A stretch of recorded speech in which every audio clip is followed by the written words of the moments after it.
Today, the US conducted a military operation to intercept the motor vessel Bella 1 in the North Atlantic on its way to Russia.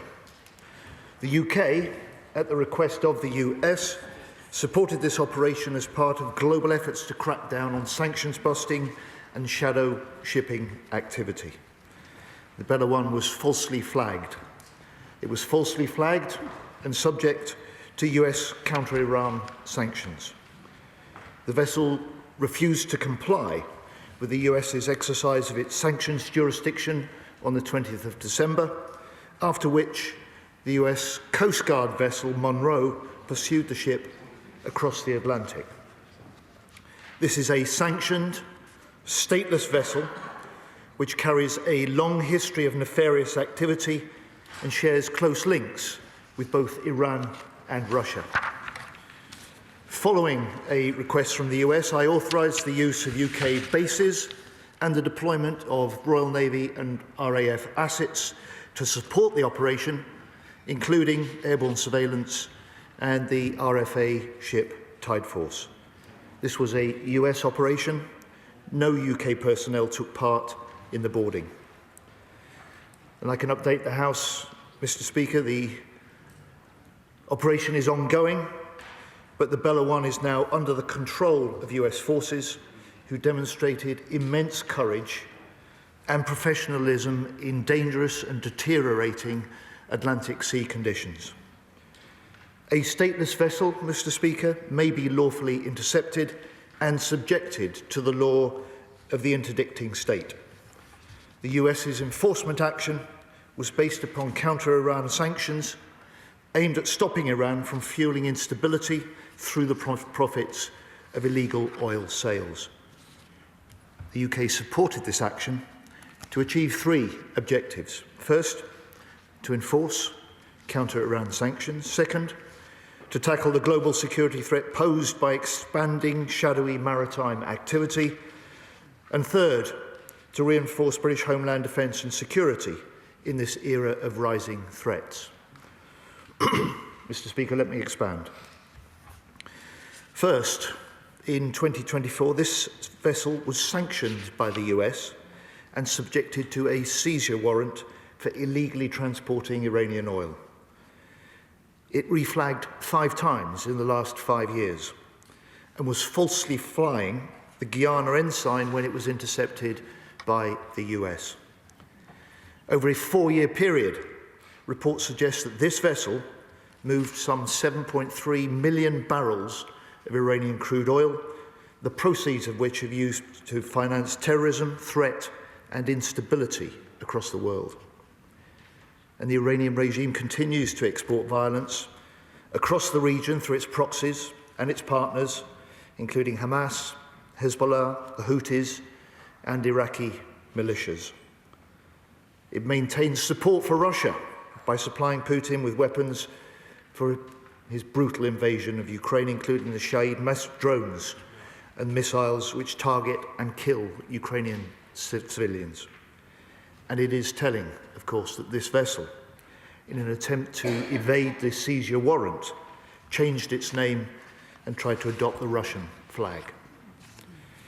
Second, Mr. Speaker, the UK also supported this military operation to counter the expanding global security threat.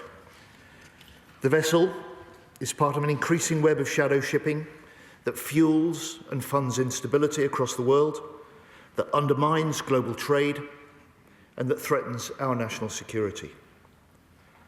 We know Russia operates a vast shadow fleet of its own to bankroll its illegal invasion of Ukraine. And last year, it's estimated that Russia sold $100 billion worth of sanctioned oil, money directly funding attacks on Ukrainian citizens, such as the onslaught during Christmas, involving 600 missiles and drones, which killed at least 3 people. We owe it to the Ukrainians to step up action on these shadow operations, and we are. This is why we're deterring, we're disrupting, we're degrading the Russian shadow fleet as a priority for this government. And to date, we've imposed sanctions on 544 vessels. According to estimates, sanctions against the Shadow Fleet by the UK and our partners have forced 200 ships off the seas, almost half of the Russia Shadow Fleet's overall capacity. While Russia's critical oil revenues are now down 27% compared to October in 2024. This is the lowest since the start of its full-scale invasion. So let me speak plainly, Mr. Speaker. The UK will not stand by as malign activity increases on the high seas, and alongside our allies, we are stepping up our response against shadow vessels, and we will continue to do so. Third, Mr. Speaker, this is not just about international security, but about the threats to British national security too. Iran presents not only a persistent danger to security in the Middle East, but to us here in the UK. It poses a significant espionage threat, it sustains an aggressive cyber attack campaign against us, and as our own House of Commons Intelligence Security Committee reported, since 2022, the Iranian regime has plotted at least 15 assassination or kidnap attempts on British soil. Meanwhile, more widely across Europe, we're seeing a pattern of flagrant maritime activity coordinated by Russia. So I applaud and welcome the fact that the Finnish authorities seized a Russian shadow vessel suspected of damaging a communications cable under the Gulf of Finland last week. And we've exposed the Russian spy ship Yantar operating in our waters, surveying our undersea cables. And of course, by assisting our US allies in taking this ship off the seas, we are protecting the British people and our nation. So this is a stark reminder that our world is changing, it is less predictable and more dangerous. And this operation and the Shadow Fleet show the global links between the security threats faced by the UK and its allies. And the Shadow Fleet itself is vital to Putin's ongoing illegal invasion and war in Ukraine, which brings me on to the second topic in this single statement. Because next month, we enter the 5th year of Putin's full-scale invasion of Ukraine. Yet the Ukrainian people still fight with huge courage and defiance, the military and civilian alike. And I'm proud to say that this House remains united for Ukraine, that Britain remains united for Ukraine. Yeah. We know that if Putin prevails, he won't stop at Ukraine. And we know that a secure Europe depends on a strong, sovereign Ukraine. And I'm also proud of the UK's leadership on Ukraine.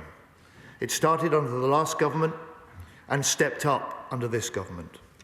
So now we, the UK, lead the 50-nation-strong Ukraine Defence Contact Group alongside Germany and secured £50 billion worth in military aid pledges last year. And we, with France, lead the Coalition of the Willing, undertaking detailed military planning to help secure peace for the long term when a deal is agreed. And I say to this House, let's make 2026 the year that peace is not only possible, but the year that peace is achieved. And this government is leading that push for peace. This government is building the New Deal for European security. And that's why in Paris yesterday, Mr. Speaker, at what was the largest yet meeting of the Coalition of the Willing, with 39 nations, my right honourable friend, the Prime Minister, alongside President Macron and President Zelensky, signed a declaration of intent.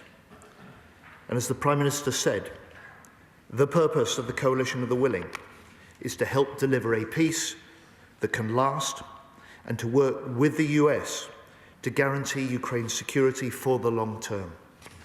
This work is now more advanced than ever, he said. And yesterday's declaration advances that work significantly. It confirms that the UK and France will take a leading role, first in using military, economic and diplomatic instruments to ensure the conclusion of a peace agreement, second in supporting the development of Ukraine's defence capabilities, and third in commanding a multinational force for Ukraine which plans to deploy to Ukraine after a ceasefire has been agreed. Mr. Speaker, the MFU plans to deploy units from nations in the coalition of the willing to carry out defence and deterrence operations in the air, on the land and at sea, to conduct training, planning, recovery and regeneration of Ukrainian forces. The UK and France will also create military hubs to support this work across the country and to build protected facilities within Ukraine for weapons and equipment. Mr. Speaker, as the Prime Minister said today, if there were a decision to deploy under this agreement that was signed yesterday, that matter will be brought to the House for debate beforehand and for a vote on that deployment. So yesterday, at this largest meeting of the Coalition of the Willing, we agreed further significant steps, including the signing of a joint declaration. We will also participate in US-led monitoring and verification of any ceasefire. We will support the long-term provision of armaments for Ukraine's defence, and we will continue to work with the US towards security guarantees to deter any further Russian aggression and to support Ukraine in the case of a future armed attack by Russia. In Paris yesterday, the US Special Envoy Witkoff described these commitments, and I quote, as strong as anyone has ever seen. And I will travel very soon to Kyiv to continue these discussions with the Ukrainian political and military leaders. A secure Europe needs a strong Ukraine, but we can only get a peace deal if Putin is ready to make compromises. Over the Christmas period, he showed he is still not ready for peace. Hundreds of drones and missiles fired into Ukraine, Russian attacks continuing on the front line. So in 2026, we will continue with other nations to step up our military support still further. Our mission, both to support the fight today, as well as secure the peace tomorrow. And I say to the House in conclusion, our government will always act in the interests of national security. We're committed to countering the threats posed by our adversaries.